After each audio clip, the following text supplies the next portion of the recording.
Veronica Tennant, where are you originally from? I was born in London, England, and I lived there till I was 9 years of age.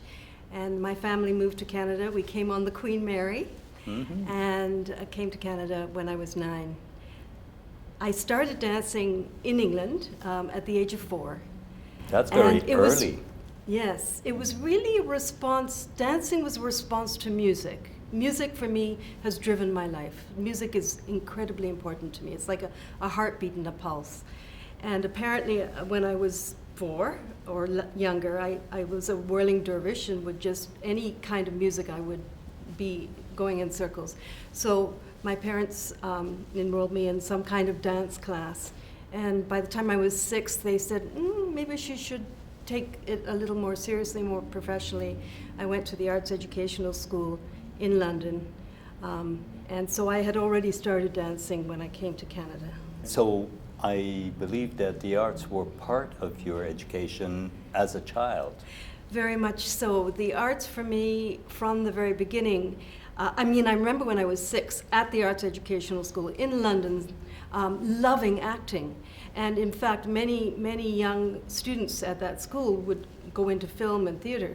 And I remember thinking, shall I be a dancer or an actress? And in a wonderful way, I think I've combined the two, because my strengths as a dancer, my first role was Juliet, and my strengths as a dancer are in dramatization and characterization. And a strong presence on stage, which is common strong with presence, actors. a strong presence, but always infused in a character, in a reason for being, rather than being just a presence. It was always infusing it into the essence of what it was, the ballet was, or the dance was. And for the child you were, how was the transition between England and Canada? Very interesting. I did write a book called On Stage Please, and it's an imaginary heroine by the name of Jennifer, but many of my own feelings went into that. And within a week of coming to Canada, and we were just completely emigrating, within 1 week I was in my dance classes because I had insisted. I didn't even mind if we had furniture or television or anything. I had to dance. And was that the point where I knew that dance was my guiding passion? I think it's one of them. Another point where dance became for me my guiding passion of life was perhaps, I would say, when I was cast as Juliet, and then I did that first performance at the age of 18 as Juliet, and I realized that there was something so far beyond technique and everything that I had concentrated on. When I was possessed by Prokofiev's music and by Juliet's story, that was another point where I knew that dance was going to be the driving force of my life. And then another point was 10 years later when it was taken away from me, and when I had a very, very serious injury, and the newspaper said Tennant finished, career over, and I didn't dance for 14 months. I had a knee operation, and I had to learn to walk again before I could learn to dance again.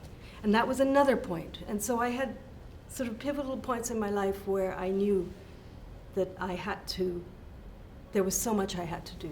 But you had a superb career as a dancer, and I think the audience did cherish you, and it was very well deserved. And now you have another career as a producer, as a filmmaker, as a director.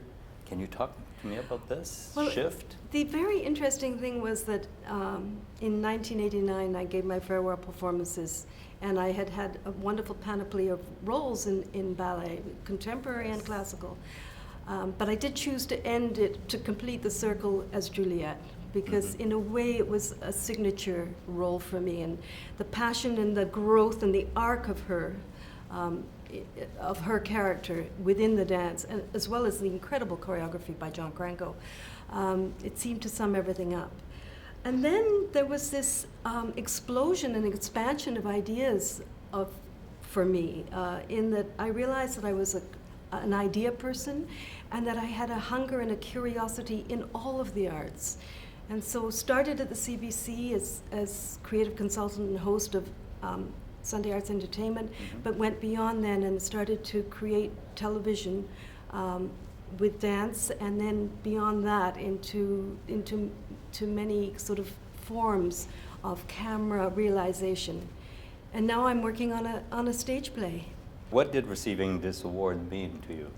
I have had a very close relationship with the Governor General's Performing Arts Awards. In fact, I was on the first board, and I had presented to many wonderful people like Celia Franca, like Joyce Ansis-Demas, Menaka Thakar a couple of years ago. But I had a very close relationship. I actually even produced the show one year. And always there was the wonder at the caliber and the creativity and the individuality of every single artist that was honored through the years. I was actually surprised. I was surprised, and then again, look at the year that I was in. It was with my friends like Gordon Pinsent and Jean-Louis Roux and the McGarrigle sisters.